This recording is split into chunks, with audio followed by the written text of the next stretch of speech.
just like mine.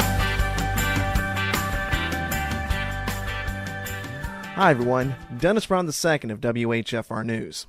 Are you a parent that reads to your children, or are you a teacher that reads to your kids during class time? Well, here's something for you. The man that you're about to hear is someone you all know.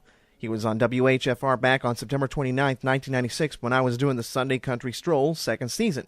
He's seen every day on WDIV Channel 4 News, on News 4 at 5 and 11 o'clock. He also wrote and recorded the country music album Tulsa, and now he may end up adding children's literature to his resume. He's Devin Scillian. Devin wrote the children's book Fibblestax. He was at Duvall Elementary School last Friday for a book signing. I myself went to the school and before his signing had a conversation with him. Here's what he had to say. First of all, very briefly, a couple of stories I remember you covering, one of which the Oklahoma City bombing. Have you heard anything else about it yet lately? No, I was back just a couple of months ago. My old television station asked me to come back to record a 5-year anniversary essay. And so it was, very top of mind again and interesting to get back into thinking about how far we've come since then, how much time has passed, because in a lot of ways it seemed like it was a long time ago, but in other ways to me it seems like it was yesterday. So it was an interesting couple of days back in Oklahoma City. And also, you recorded the album Tulsa, and I mean that WHFR at least has played it a couple of times. That's right. How is that coming along so far? Album's doing pretty well. It's we don't have the biggest country music media market in the world. There's only one big country radio station now in Detroit. The other one, W4, of course, changed formats right about 3 weeks after my album or before my album came out, naturally. So the timing wasn't terrific. But the response, because the country music fan base, though, is a very close, very friendly, warm group of people, and so everywhere I go when I'm around, we just had the big downtown hoedown, and I was down there and had a lot of people asking about my music, and so the album's doing fine. I want to ask you about the important thing that's you're here for today, and that is the book Fibblestax. How did you come up with that title? Well, I don't know. I wish I had this great eureka kind of story about it. I sat down to write a story. It was almost 10 years ago, I guess, that I wrote Fibblestax. And it all started with this word that I got in my head. I didn't really know where the word came from. I just knew that I liked it a lot. And I think it got me to thinking about where words come from. And that's what I ended up writing a story about. And Fibblestax is the name of the person who names everything in the world. And he has such a terribly dreadful name that he works really hard to make sure that all the words that he gives to other things are just the perfect word. And is that what the book is about?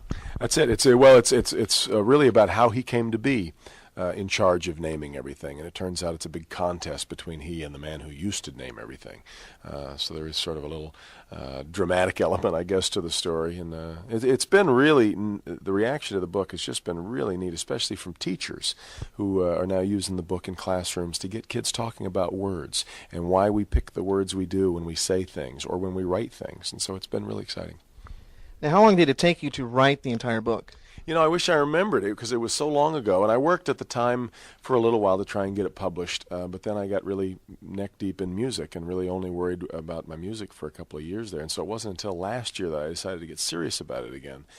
So my memory isn't real clear on how long it actually took, but generally when I write a story, once I get into the zone, if you will, whatever you want, whatever it is, it comes pretty quickly, and I probably wrote Fibblestax in a day or two, maybe 3. And then, of course, it underwent a lot of revisions and edits over the years as I read it to classes and kids would help me. I would watch their reactions and change things, and little bit by bit. So in some ways, there's probably been hundreds of children who actually helped me write this book over the years. Also, would you recommend this book to the schools? So far, given the way that teachers have responded to it, I guess I would, and that's been really exciting. A lot of kids are intimidated by the process of writing because they think of it as a mechanical process of taking a pencil and actually putting words on a page. Well, writing actually happens in your head. And so to get kids to think about words and putting them together in a way that's fun or in a way that best expresses your ideas, or in just a funny way, the way that Fibblestax does, with just sort of odd words. That's what writing is. And so to get that message into kids has been a real exciting thing. And when I read this at schools and afterwards we talk about our favorite words and why some words are better than others, it really is so far proven to be, I think, a pretty nice tool in schools. And that's been, I think, the most gratifying thing of all so far. Now, you've got 4 kids at home. Have they ever read the book? Oh, of course. In fact, I force it on them all the time. My 2 youngest daughters are both 4, and it's just starting to be, at their level of understanding. The book is probably best for about kindergartners on up. And so my 2 older kids are 9 and 11, and they both like the book a lot. And in fact, they're helping me work on other books now because they're really into this book business.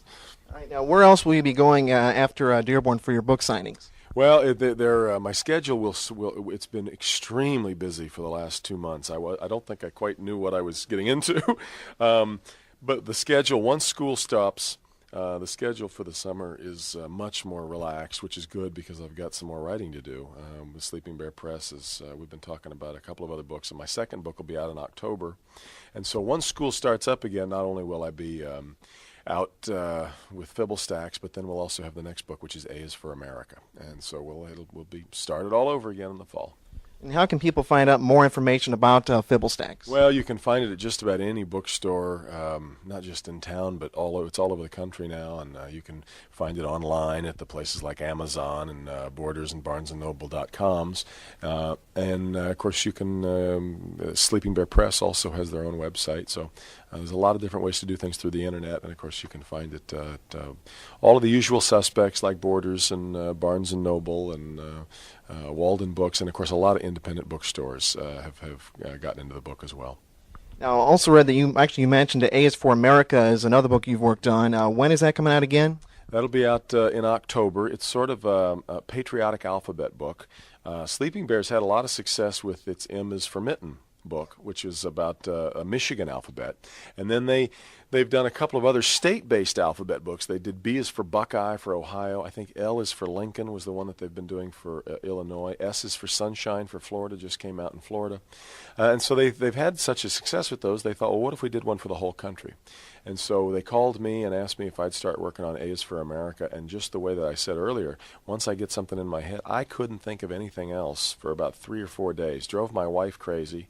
But they called me on a Monday, and by Thursday morning I had A is for America done. And so that should be out sometime in October. The artwork is being done right now, and it's being done by an artist who lives in Wisconsin. And going back to your CD real quick, do you plan to work on another CD in the future? We've been talking about that a little bit. Right now, I'm so busy. I've gotten myself so busy with the book. It's kind of hard to jump off the train long enough to get onto the other train on music. I have been writing a lot lately. Karen Newman is putting out a new album, and I've been working on songs for her. So I've been doing a fair amount of writing, and hopefully I'll get a chance to get it all down on a CD, but probably not, anytime in the next couple of months. That was Devin Scillian and Fibblestax. Now, if you'd like more information on the book, you can give us a call at WHFR at our standard number, which is 313-845-9676, or you can call the WHFR News Desk at 313-317-6540.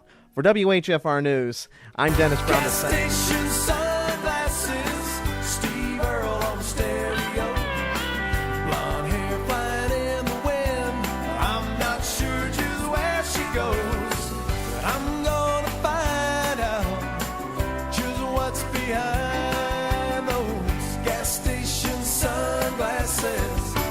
Just like mine.